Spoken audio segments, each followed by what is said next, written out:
오늘은 역대상 9장의 본문을 중심으로 최고 중에 최고라는 제목으로 함께 성도님들과 말씀을 나누기 원합니다. 주전 586년에 남유다가 바벨론에 의해 패망하였습니다. 패망한 이 유다 백성들은 바벨론의 포로로 끌려가게 됩니다. 그러던 중 바사왕 고레스 원년에 하나님께서 고레스 왕의 마음을 감동시키시게 되고, 이로 말미암아 이스라엘의 바벨론 포로 귀환이 시작되게 됩니다. 고레스 왕 원년에 시작된 이 바벨론 1차 포로 귀환은 패망 후 50년이 지나 벌어진 일들이었습니다. 예스라 2장 64절과 65절의 말씀을 보면 이때 약 5만 명이 바벨론에서 예루살렘과 유다 지방으로 돌아왔다라고 성경은 기록하고 있습니다. 하지만 포로로 끌려간 그 모든 사람들이 하나님의 은혜에 순응했던 것은 아니었습니다. 하나님께서 베푸신 은혜에 순응한 사람들이 먼저 바벨론으로부터 예루살렘과 유다 지방으로 돌아왔던 것입니다. 하지만 문제가 한 가지 있었습니다. 그들이 하나님의 은혜로 돌아왔다고는 하지만 재건은 하나님께서 시켜주시는 것이 아니라 하나님께서 택한 백성들, 그곳에 거주할 이스라엘 거민들이 이루어 가야 할 것이다라는 것이었습니다. 이스라엘 백성들은 생각하기에 하나님께서 우리를 포로에서 귀환시켜 주셨으니 다시금 젖과 꿀이 흐르는 땅으로, 또 우리가 풍성하고 아름다운 곳에서 살 수 있도록 우리의 발걸음을 인도해 주실 것이다, 아마 생각했을 것입니다. 하지만 우리의 인생이 그러하듯 늘 우리의 생각과 기대대로 인생이 흘러가는 것은 아닙니다. 하나님께서 베풀어 주시는 은혜가 있고 하나님께서 택한 백성들이 해야 할 일들이 있는 것입니다. 하나님께서 하신 일들은 고레스 왕의 마음을 감동시키셔서 이스라엘 백성들을 귀환시키시도록 만든 일입니다. 그럼 하나님의 백성들이 해야 할 일들은 무엇일까요? 그들에게 가라고 하신 그 땅, 성읍 예루살렘 성으로 올라가서 다시 폐허가 된 그 성읍을 재건하는 것은 예루살렘 선민들의 몫이었던 것입니다. 하나님께서는 지금 우리에게 이것을 요구하시는 것입니다. 하나님께서는 택한 백성 우리를 통하여서 하나님이 원하시는 일들을 하기를 원하시는데, 그 일들을 향해 우리가 하나님의 말씀에 순종하여 한 걸음 한 걸음 주님과 동행하며 하나님의 일들을 해 나갈 수 있기를 기대하고 계신다라는 것입니다. 바벨론 포로에서 귀환한 백성이 스스로 해야 할 일들을 하지 못하고 망연자실하여 그저 세월만 보내고 있을 때 하나님께서는 그들이 바로 서기를 원하셨습니다. 그래서 그 마음 그대로 역대기 기자를 부르셔서 택한 백성, 하나님의 백성의 영속성과 정통성을 깨닫도록 만들어 주시기로 마음 먹으셨습니다. 그 작업이 바로 역대기 기자를 통하여 작성하신 족보입니다. 이스라엘의 계보를 장황하게 역대상 1장부터 9장까지 소개한 이유는 단순히 우리의 민족이 이렇게 많다라는 것을 자랑하려고 하는 것이 아닙니다. 하나님께서 택한 백성들은 반드시 영속할 것이다, 하나님이 지키시고 보호하셔서 마침내 하나님이 원하시는 일들을 할 수 있도록 이끌어 가실 것이다 라는 이 영속성을 증명하기 위해 하나님은 오늘 계보를 장황하게 설명해 주고 계시는 것입니다. 역대기 기자는 먼저 택한 백성의 중심 계보를 1장부터 4장 23절까지 기록하고 있습니다. 아담부터 노아까지의 계보, 노아의 아들 셈에서 아브라함까지 이어지는 계보, 아브라함 후손의 계보, 아브라함 후손 중 이스라엘 아들들의 계보, 그리고 그중 유다 지파의 계보를 강조하여 기록합니다. 이어지는 4장 24절부터 8장까지는 이스라엘의 아들들의 계보를 기록하고 있습니다. 그리고 9장에서는 드디어 바벨론 포로에서 귀환한 사람들이 어떤 부류의 사람들인가, 누가 과연 하나님의 말씀에 순응하여 척박한 예루살렘 성으로 돌아왔는가를 기록하고 있는 것입니다. 우리는 역대상 1장 이하 계속 이어져 오는 여러 족보 기록들의 마지막 부분을 맞이하고 있는 것입니다.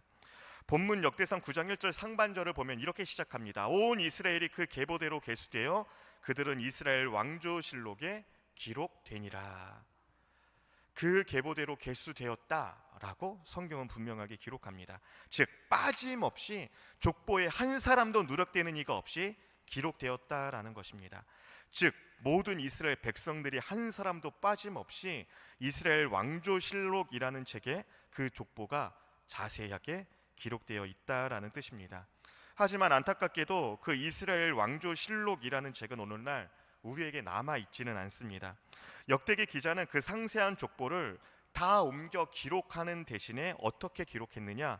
지파별로, 그리고 그 지파 중에 특정한 의미 있는 가문의 족보들만 광조에서 1장부터 8장까지 기록하고 있는 것입니다. 하지만 이 9장에 와서는 그 모든 각 지파의 족보들에 대한 대단원의 막을 내리면서 이제 전 12지파 중에서도 특별히 돋보이는 종족들만을 뽑아서 새로운 명단을 하나 작성하고 있습니다. 즉 1장부터 8장까지 지금까지는 지파별의 족보를 제공해 왔는데, 이 9장에 있어서는 지파를 초월하여 지파와 상관없이 하나님의 역사에서 가장 뚜렷한 족적을 남겼던 어떤 특수한 그룹의 명단을 기록하고 있는 게 바로 역대상 9장인 것입니다.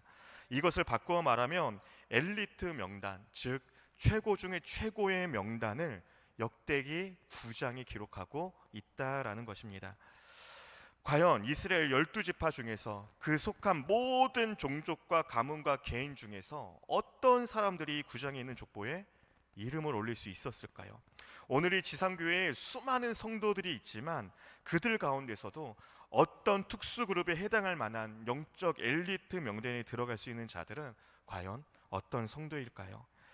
두 가지로 오늘 말씀 속에서 찾아보길 원합니다. 첫째는 자신의 생활 전체를 철저하게 교회 중심으로 사는 성도가 바로 신앙의 엘리트 그룹입니다. 우리 한번 따라해 보시기 바랍니다. 자신의 생활 전체를 교회 중심으로 사는 성도가 신앙의 엘리트 그룹입니다. 어떤 성도가 최고 중에 최고요 엘리트 그룹의 명단에 들어갈 수 있는 자냐? 교회 중심으로 사는 성도가 바로 그들입니다. 유다를 비롯한 전 이스라엘이 바벨론으로 사로잡혀 가게 된 이유를 1절은 분명히 이렇게 기록합니다. 유다가 범죄하였기 때문이다. 다윗 왕조 메시아 가문을 잇는 이 유다 지파도 범죄했으니 다른 지파들이 범죄하는 것은 두말할 필요조차 없을 것입니다. 하나님을 믿는 신앙과 믿음을 잃어버린 것입니다. 그래서 택함 받은 민족에서 어떻게 변했습니까? 범죄한 나라로 전락하여서 70년 동안 바벨론에서 포로로 살아갈 수밖에 없었습니다. 새로운 유다, 새로운 이스라엘을 논하고자 할 때 그 첫머리는 바로 여기서부터 시작돼야 하는 것입니다. 유다가 범죄함으로 말미암아 바벨론으로 사로잡혀 갔더니 이 사실을 기억하지 않고는, 이 사실을 인정하지 않고는 바벨론에서 해방을 받은 것이나 조국 재건설 등에 대한 참된 의미를 찾을 수가 없기 때문입니다. 그러나 심판의 목적이 소멸이 아닌 정화와 갱신이었기에 하나님은 그들에게 약속의 땅으로 돌아와서 새로운 이스라엘을 세울 기회를 허락해 주셨던 것입니다. 그래서 고레스 왕의 마음을 변화시키셨던 것이고, 고레스의 칙령을 통하여서 하나님의 말씀에 순응하였던 사람들을 통하여서 새 예루살렘을 건국하고자 예루살렘 성읍, 그곳에 보내게 되셨다라는 것입니다. 그리고 그 중에 일부가 그들의 땅 안에 있는 성읍에 처음으로 거주했던 것입니다. 하지만 제가 서두에 말씀드렸던 것처럼 이 1차 귀환은 폐망 후 50년이 지난 이후에 벌어진 사건입니다. 패망했다는 말은 적군의 말발굽에 모든 것이 짓이겨졌다라는 뜻입니다. 그런데 50년 동안 그 상황을 회복시킨 사람이 없었습니다. 멸망한 그대로 땅은 황폐해져 갔고 모든 것들은 무너져 사그러져 갔으며 땅은 황폐할 대로 황폐해져서 풀 한 폭이 자라지 않는 척박한 환경으로 변화돼 버리고 말았던 것입니다. 원래의 소유지와 성읍을 그대로 돌려받을 수 있는 길이 없어졌던 것입니다. 이 1차로 돌아온 사람들은 일단 예루살렘 성을 중심으로 삶의 기반을 잡아가기 시작했습니다. 지리적으로 다 예루살렘 성 안에 산 것은 아니지만 그 예루살렘 성을 중심으로 하여 새 생활을 시작했던 것입니다. 그렇게 돌아와서 살게 된 사람을 일컬어서 2절 하반절에는 이렇게 이야기합니다. 이스라엘 사람들은 제사장들과 레위 사람들과 느디님 사람들이라. 그런데 이 말씀을 보면 꼭 이스라엘 사람들 중에서 제사장과 레위 사람과 느디님 사람만 돌아온 것처럼 착각하게 만듭니다. 그런데 원문을 보면 이 번역이 잘못됐다라는 사실을 곧 깨닫게 됩니다. 2절에 이스라엘 사람들이 해당하는 원문을 보면 제사장 이하를 수식하는 말이 아니라 일반 이스라엘 백성들, 그러니까 이스라엘 전체를 통칭하는 말입니다. 표준 세번역 성경은 이 2절을 이렇게 번역했습니다. 맨 처음으로 자기들의 성읍 소유지에 돌아와서 살림을 시작한 사람들은 이스라엘 사람과 제사장과 레위 사람과 성전 막일꾼들이다. 그리고 3절 이하 9절의 첫째 문단의 말씀에는 그 이스라엘 사람들이 어떠한 사람들이었는지를 구체적으로 표현해 주고 있고, 그리고 나머지 제사장, 레위 사람, 느디님 사람들에 대해서는 10절 이하 34절까지의 두 번째 문단에서 자세하게 기록하고 있는 것입니다. 그 각자의 성읍으로 돌아와 살게 된 이스라엘 사람들을 가리켜 3절에서 유다 자손과 베냐민 자손과 에브라임 자손과 므낫세 자손 중에서라고 기록하고 있습니다. 한번 말씀을 다시 되짚어 가기 원합니다. 1장부터 4장 23절에 이르기까지 누구의 족보를 기록했냐고 제가 말씀드렸냐 하면, 아담부터 시작하는 그 계보들 가운데 아브라함과 그의 후손들, 이스라엘의 아들들에 대한 계보를 기록했다라고 했습니다. 그리고 4장 24절 이하부터 8장에 이 이스라엘의 아들들의 지파에 대한 기록들을 자세하게 기록하고 있습니다. 그런데 오늘 9장에 이스라엘의 12아들, 12지파 가운데 누구만 돌아왔느냐? 유다 자손, 베냐민 자손, 에브라임 자손, 므낫세 자손 12아들 가운데 4아들만 돌아온 것입니다. 즉 12지파 가운데 4지파만이 하나님의 말씀에 순응해서 돌아왔다라는 것입니다. 이것도 9절의 말씀을 보면 유다와 베냐민 지파는 다시 한번 말씀에 드러나지만 므낫세와 에브라임의 자손들은 더 이상 기록되어 있지 않습니다. 바꾸어 말하면 에브라임과 므낫세 자손들도 유다 자손과 베냐민 자손과 함께 돌아오기는 했으나 그 인원이 미비했다라는 것을 발견하게 되는 것입니다.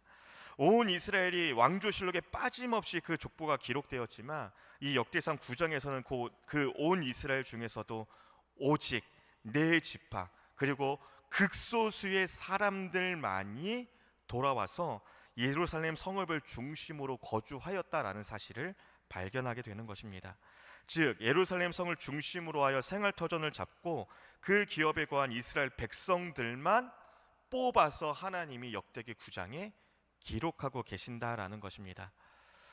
범죄함을 인하여 유다와 이스라엘의 남은 자들이 모두 바벨론으로 사로잡혀 갔습니다. 하지만 해방의 감격에 감사하고 먼저 자기 본성으로 돌아온 자들은 이 사람들, 극소수의 사람들에 지나지 않았다라는 것입니다. 더군다나 문제는 무엇입니까?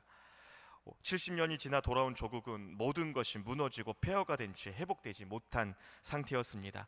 현실적으로 볼 때도 이 귀환한 이스라엘 백성들은 손에 아무것도 가진 것이 없었습니다. 그도 그럴 것이 포로민이었던 자들이 재산이 있으면 무엇을 모았겠습니까? 이들은 가난했고 예루살렘 성은 불타고 파괴되어 있었으며 사방은 그들을 적대하는 이방 민족들로 둘러싸여 사면초가의 형편에 이른 상태였습니다. 그런데도 그들은 그 모든 것들을 신경 쓰지 않고 무조건 일단 조국으로 돌아와서 그 폐허가 된 예루살렘 성을 중심으로 자기 생활 터전을 잡고 기업을 일궈 나가기 시작했던 것입니다. 마땅히 돌아야 할 곳으로 먼저 돌아온 자들, 비록 다 무너져 있는 돌덩어리에 불과한 예루살렘 성이지만 바로 이 예루살렘 성읍을 중심으로 자기 조국에 대한 하나님의 뜻을 하나하나 새로이 성취해 나아갈 사명감을 가지고 본성을 향해 돌아온 이들이야말로 그 계보대로 계수된 수많은 이스라엘 사람들 중에서도 돋보이는 최고 중에 최고요, 특별한 사람이요, 엘리트 그룹이라고 명명할 수 있는 것입니다. 그래서 이 역대상의 족보에서는 이처럼 그들의 땅 안에 있는 성읍에 처음으로 거주하여 예루살렘 성을 중심으로 살았던 이 사람들이 바로 이스라엘의 역사에 길이 그 이름을 남기게 될 최고 중에 최고요, 엘리트 그룹이라고 따로 명단을 뽑아 기록하여 지금 이 시간 우리가 기념할 수 있도록 인도해 주고 있는 것입니다. 사랑하는 성도님들, 이 지상교회에는 수많은 성도가 있습니다. 하지만 그 모든 성도를 일컬어 다 엘리트 성도라고 말할 수 있을까요? 그것은 결코 아닐 것입니다.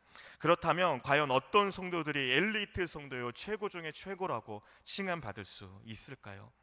바로 자기의 모든 생활 전체를 오직 교회 중심으로 사는 성도인 줄로 믿으시기 바랍니다. 과거에 우리 모두는 다 죄로 인하여 죽었던 존재였습니다. 사도 바울은 예배소설을 시작하면서 우리의 정체성에 대해 이렇게 이야기합니다. 죄와 허물로 죽었던 너희들이라고 말입니다. 죄를 지어서 허물이 많아서 하나님이 미워하셨다. 죄로 인하여 너희가 죽을 뻔하였다. 더 이상 범죄하면 하나님이 너희를 죽이실 것이다. 이렇게 포장하고 있지 않습니다. 단적으로 이야기합니다. 너희의 죄와 허물로 죽었던 너희라고 말입니다. 실상 우리는 죄로 말미암아 허물로 말미암아 죽었던 존재였습니다. 그런데 하나님께서는 그런 우리를 구원해 주시기 위하여 예수 그리스도를 통하여 우리 죄값을 대속하시고 그 죄악의 도성에서 빠져나올 수 있도록 우리를 해방시켜 주신 것입니다. 그것도 그냥 해방시켜 주신 것이 아니라 새로운 생명을 주셨고 하나님의 아들이라는 칭함을 받게 하신 것입니다. 지난주 우리는 삼위일체 주일로 하나님 앞에 예배드렸습니다.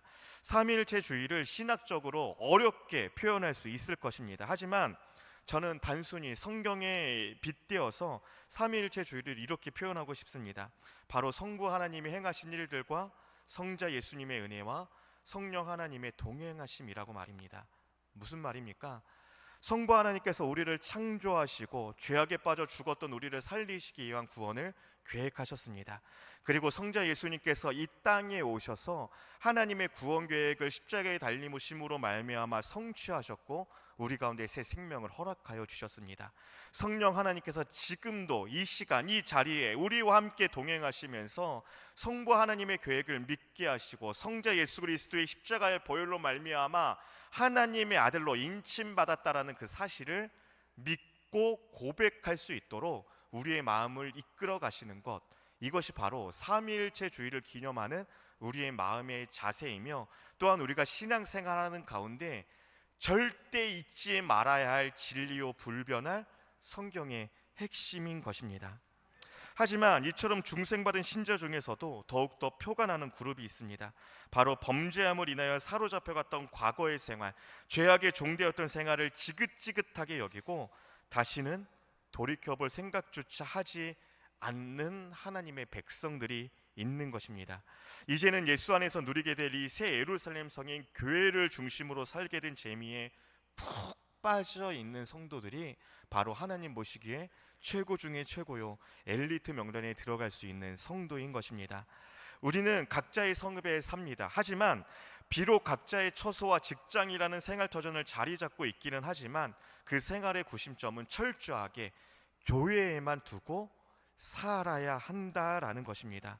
생활의 구심점을 온전히 교회에만 두고 사는 성도, 이들이야말로 많고 많은 이 세상의 성도 중에서도 실로 최고 중에 최고라고 고백하며 나아갈 수 있는 것입니다. 사실 따지고 보면 중생 받았다는 성도가 이와 같은 교회 중심의 생활을 하지 않는다는 것은 참으로 이상한 일이 아닐 수 없습니다. 겉으로는 신앙생활 한다고 하지만 속으로는 여전히 옛성 바벨론을 그리워하고 여차하면 다시금 바벨론으로 돌아가려고 양다리 걸쳐놓고 있는 것이나 마찬가지인 것입니다. 진짜 구원의 감격에 기뻐 떠는 사람은 결코 그럴 수가 없음을 믿으시기 바랍니다. 구원받은 이스라엘의 숫자에 들어간 것만 해도 대단한 일임은 틀림없습니다. 구원받은 존재로 하나님을 찬양하고 하나님의 예배하는 이 자리에 나와 있는 것 실로 대단한 일임에 틀림없습니다. 하지만 이제 그 중에서도 더욱 철두철미하게 교회 중심의 신앙생활을 해나가는 복된 성도님들 다 되시기를 주님의 이름으로 축복드립니다. 그러므로 말미암아 주님 앞에 최고 중에 최고라는 칭호와 함께 하나님의 구속 역사의 엘리트 그룹에 들어갈 수 있는 귀하고 복된 주의 자녀들 다 되시기를 예수님의 이름으로 간절히 축복드립니다. 두 번째로 최고 중에 최고인 성도는 어떤 성도인가? 바로 교회가 어려울 때 더욱 교회에 충성하는 성도가 바로 신앙의 엘리트 그룹입니다. 우리 한번 따라해 보시기 바랍니다. 교회가 어려울 때 교회에 충성하는 성도가 신앙의 엘리트 그룹입니다. 먼저는 교회 중심으로 사셔야 합니다. 그런데 교회 중심으로 사는 것에서 그치는 것이 아니라 교회에 충성하는 성도가 되셔야 합니다. 역대상 9장 10절부터 13절은 제사장 가문에 속한 자로서 예루살렘에 돌아온 자들의 족보를 나열하고 있습니다. 13절 하반절에는 그들을 일컬어서 하나님의 성전의 임무를 수행할 힘 있는 자로 모두 1760명이더라 라고 분명히 기록하고 있습니다.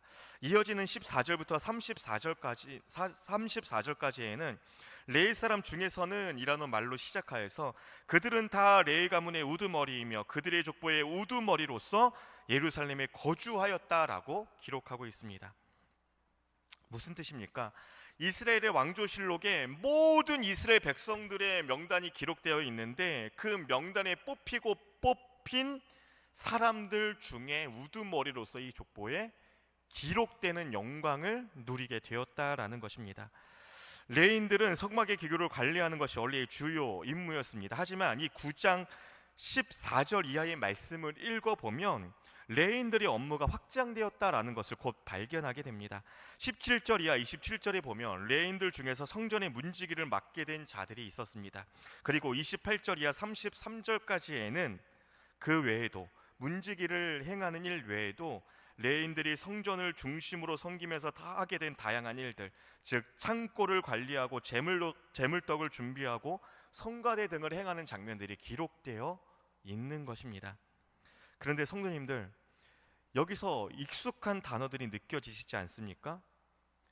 문을 관리하고 성전의 창고를 청소하고 성도들이 먹을 떡을 준비하고 찬양대를 하고, 이 모든 것들 바로 이 자리에 모여있는 성도님들이 하고 계시는 일인 것입니다. 구약의 시대에는 레위인들만 할 수 있는 특권처럼 여겨졌던 일들이었습니다. 그런데 새롭게 돌아오게 된 새 예루살렘 성을 중심으로 거하게 된 이 최고 중에 최고의 명단에 오른 사람들은 이전의 소극적인 역할에서 더 적극적인 역할로 하나님의 전을 섬기게 된 것입니다. 차량 봉사로, 새가족부로, 찬양대로, 교사로, 방송부로, 안내로, 식당 봉사로, 기관장으로, 셀장으로, 지역장으로 섬기는 이 모든 일들이 레위 지파가 감당했던 것이었으며 제사장 가문에 속한 택정함 받았던 부류의 사람들이 행하던 모든 일들이었다라는 것입니다. 하지만 지금 우리에게 그 확장된 업무가 내려오면서 우리는 이 시대의 제사장으로, 레위 지파로 하나님의 전을 아름답게 섬기며 가꾸며 이끌어갈 놀라운 책임을 위임받은 하나님의 직분자들로 탈바꿈하게 되어진 것입니다. 하나님께서 이스라엘을 돌보셨기에 그들에게 새로운 사명을 맡기셨고 예루살렘과 유다 지방으로 귀환할 수 있도록 인도하셨습니다. 귀환한 사람들은 포로로 사로잡혀 갔던 사람들과 그들의 후손들 전체가 아니었습니다. 바벨론에 사로잡혀 갔던 사람들 중에 바벨론에서 적응하며 현실에 안주하는 것이 황폐해진 고국으로 돌아가는 것보다 더 낫다라고 생각하는 사람들이 있었습니다. 돌아가서 열악한 환경에서 살아가는 것보다 포로민의 신분일지언정 발전한 바벨론의 문명과 문화를 누리는 것이 더 낫다고 생각하는 사람들이 있었다라는 것입니다. 특히 바벨론 포로 2세대와 그 이후 세대는 바벨론의 생활에 너무 익숙해졌습니다. 바벨론 문화를 즐기고 그들의 문명을 누리는 것이 익숙해지다 보니까 선민이라는 개념도 잊어버렸고 하나님께서 택하신 나라라는 개념도 잊어버리게 되었습니다. 즉 자신들의 정체성과 고국의 개념을 잊어버리고 만 것입니다. 이러한 상황 가운데 더 이상 하나님의 백성의 뒤로 물러설 수 없다라는 마음을 가지고 솔선수범해서 황폐된 예루살렘 성과 유다 지방으로 돌아온 사람들은 하나님을 신뢰했던 사람들이었습니다. 그리고 하나님을 신뢰했기에 하나님께서 맡겨주신 그 모든 일들 가운데 물러서지 않고 기쁨으로 즐거움으로 헌신하며 나갈 수 있었다라는 것입니다. 사랑하는 성도님들, 믿음의 사람이란 어떤 사람들입니까? 헌금을 많이 내면 믿음의 사람입니까? 교회 봉사를 열심히 하면 믿음의 사람입니까? 목사가 되면 믿음의 사람입니까? 아닙니다. 오늘 본문에서 말하는 믿음의 사람들이란 자신들과 함께 하시는 하나님을 신뢰하는 자를 바로 믿음의 사람이라고 일컫고 있습니다. 믿음의 사람은 열악한 환경을 보지 않습니다. 이 환경을 보면 답이 나오지 않지만 이 환경을 보고 기도하면 자신의 뜻대로 할 수 없는 것이 있는 것이 아무것도 없지만 환경 너머에 계신 전능하신 하나님을 바라보면서 그 하나님이 마침내 이루어 가실 새 예루살렘 성을 바라보면서 담대하게 하나님을 신뢰하여 한 걸음 한 걸음 주님과 동행하며 나아가는 자가 바로 믿음의 사람인 것입니다. 믿음의 사람은 몸이 편한 길을 선택하지 않습니다. 비록 험하고 고단하고 눈물이 있고 또한 질척거리는 갯벌이 우리 앞에 놓여 있을지언정 하나님께서 원하시는 길이기에 묵묵하게 주님을 신뢰함으로 그 길들을 걸어가는 자가 바로 믿음의 사람인 것입니다. 그들이 누구인지를 2절에서는 이렇게 기록하고 있습니다. 그들의 땅 안에 있는 성읍에 처음으로 거주한 자였다라고 말입니다. 아무도 황폐해진 고국으로 돌아가고 싶어 하지 않았습니다. 12아들 중에 오직 내 아들만이 이 땅에 돌아온 것입니다. 12지파의 수많은 자손들 가운데 오직 네 지파, 그 중에서도 2지파의 인원들만이 무너져가고 황폐해졌던 그 땅으로 돌아온 것입니다. 이들은 철저히 하나님을 신뢰함으로 말미암아 이 일들을 반드시 성취하실 그 여호와 하나님의 손을 붙잡고 이곳에 거주할 수 있었던 것입니다. 하지만 2절 하반절에 보면 뜻밖의 종족을 발견하게 됩니다. 그들의 땅 안에 있는 성읍에 처음 거주한 자로서 느디님 사람들이 등장하게 됩니다. 성도님들, 기억을 되짚어 보십시오. 느디님 사람들이 어떤 사람들입니까? 이스라엘의 12아들들 가운데 느디님이라는 사람이 있었습니까? 아닙니다. 이 느디님 사람들은 가나안 민족 중에 군소 종족을 뜻합니다. 이방 민족 출신으로서 이스라엘에게 전쟁에 패하여 귀화한 사람들, 혹은 이스라엘의 공물을 바치면서 귀속된 군소 종족 사람들을 느디님 사람들이라고 불렀던 것입니다. 그럼 인간적으로 이성적으로 생각해 보면 그들을 착취했던 이스라엘 민족들이 패망했습니다. 자신들을 노예로 삼고 있었던 이스라엘이 패망했다면 이 느디님 사람들이 가장 먼저 할 일은 무엇이었을까요? 아마 패망한 이스라엘을 조롱하면서 자신들의 종족의 땅으로 돌아가는 길이 맞지 않았겠습니까? 그런데 말씀을 자세하게 살펴보면 이 느디님 사람들은 이스라엘의 패망과 함께 바벨론의 종으로 선민 이스라엘과 함께 이주하게 됩니다. 그리고 그곳에서 하나님께서 다시 이스라엘 백성들을 복원시켜 주실 것을 기도하면서 70년의 세월을 견뎌냈던 것입니다. 그리고 하나님의 때가 오자 하나님이 말씀하시자 그 말씀에 순종하여서 황폐해진 새 예루살렘 성읍에 올라와 하나님의 전에서 예전처럼 심부름하며 막리를 하며 섬김의 자리로 돌아왔던 것입니다. 아까 표준 세번역 2절을 읽어서 아시겠지만 이 느디님 사람들을 일컬어서 성전 막일꾼이라고 지칭하고 있습니다. 한 자리를 하고 있었던 게 아닙니다. 목사도 아니요 장로도 아니요 찬양대의 지휘자도 아니었습니다. 기관장의 위치에 오르지도 못했던 자들이 바로 이 느디님 사람들이었습니다. 그런데 하나님께서 주신 그 은혜에 감사함으로 그 성전 직무를 다시 수행하기 위하여 레인들과 함께 돌아왔던 것입니다. 여러 가지 이유가 있을 것입니다. 하지만 틀림없는 한 가지 사실은 이 느디님 사람들은 자기에게 주신 직분을 참으로 귀중히 여겼다라는 것입니다. 많은 이스라엘 사람들이 그냥 바벨론에 남아 사는 것을 더 편하게 여기고 이것이 이성적이고 현명하다라고 판단했지만 이들은 오직 자기네들이 본분을 지키고 성전 섬기는 직분에 다시 종사하고자 하나님을 예배하고 하나님을 섬기고 하나님의 전을 가꾸는 일에 남은 인생을 전심전력하기 위하여서 다시금 패망한 예루살렘 성으로 그리고 성전으로 귀환했던 것입니다. 그렇다고 이 사람들에게 당장 하나님의 축복이 임했느냐? 그것도 아닙니다. 그들이 비록 자기 직분을 찾아 돌아오기는 했지만 당장 그 직분을 수행할 성전조차 존재하지 않는 형편이었습니다. 더구나 이들은 옛날에는 레인들이 그 생계비가 보장되었지만 지금은 그럴 수도 없는 형편이었습니다. 아니, 모든 것들이 옛날처럼 회복되기까지 자기 스스로 생계를 조달해야 했습니다. 즉 먹을 것도 자기가 벌어야 했고 성전의 일은 일대로 자기가 감당해야 했다라는 것입니다. 당장 시급한 예루살렘 성벽과 성전 재건하는 공사라는 대공사, 재건 공사라는 대공사에 자기네들이 먼저 앞장서서 중노동을 해야 할 처지에 놓여 있었다라는 것입니다. 그럼에도 불구하고 이들은 예루살렘 성으로 불타 성전터만 남아있던 그 자리로 돌아왔던 것입니다. 하나님의 성전의 임무를 수행할 힘 있는 자 1760명의 사람들은 그 모든 것을 맨 땅에서 맨주먹으로 다시 시작해야 할 줄을 뻔히 알면서도 기꺼이 돌아왔던 것입니다. 이 1760명의 제사장들과 레인들과 느디님 사람들, 성전 봉사가 가장 어려운 시절에 전적으로 하나님의 일들 가운데 투신하며 나아갔던 것입니다.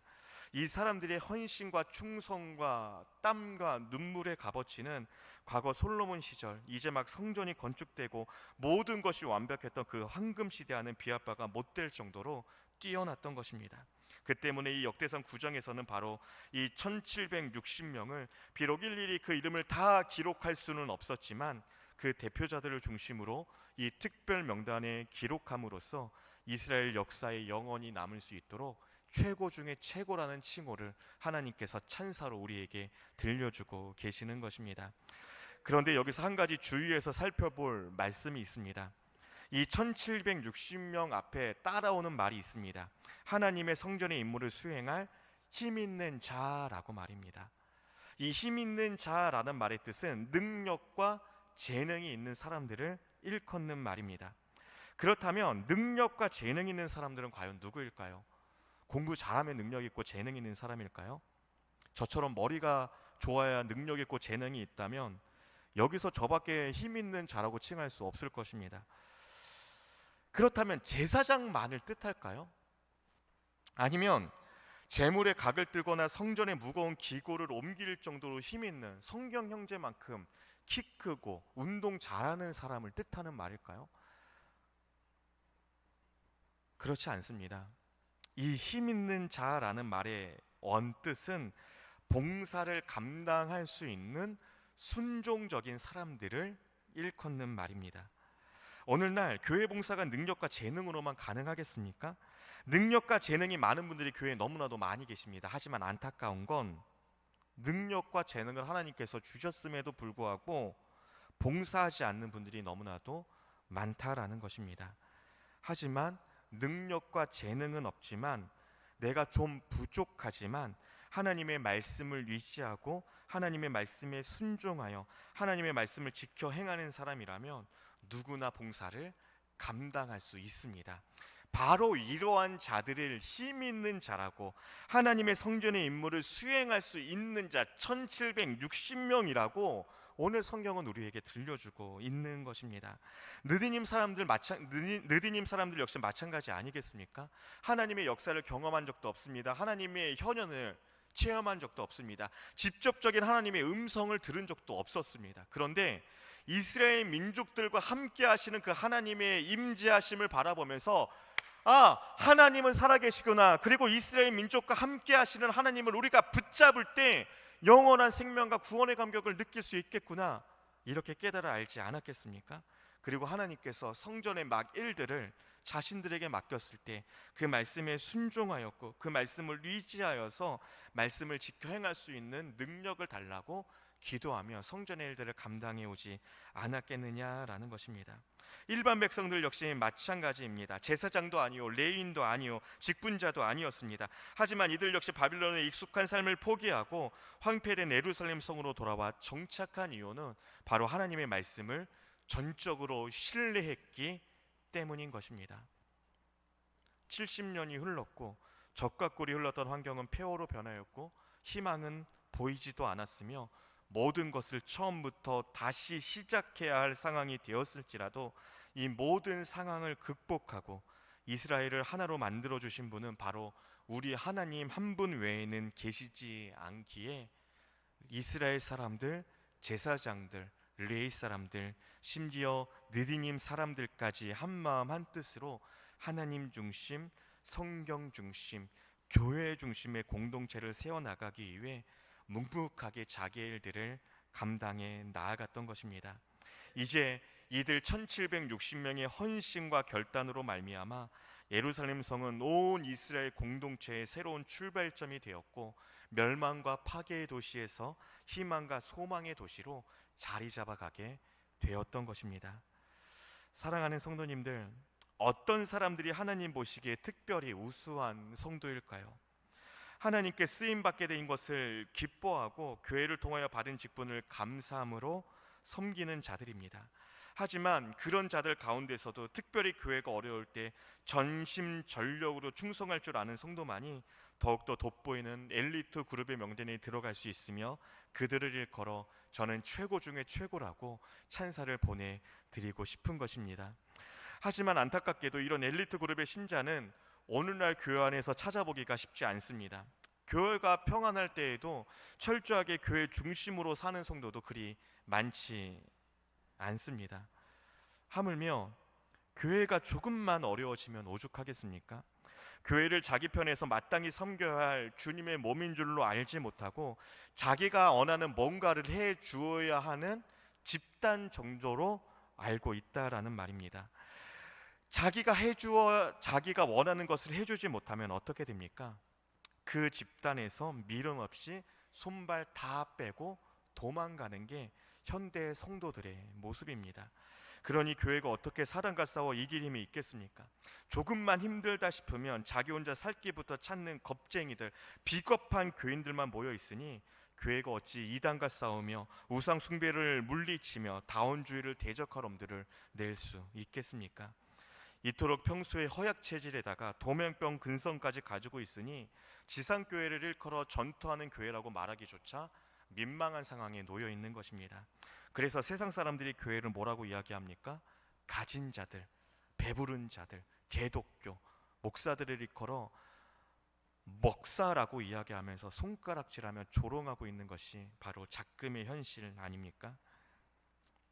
그래서 어느 순간부터 직장에서 이웃들에게 내가 성도라고, 내가 교인이라고, 내가 장로라고, 내가 직분자라고, 내가 기관장이라고 자랑하고 또한 소개하는 것이 어려운 시대가 되어버리고 만 것입니다.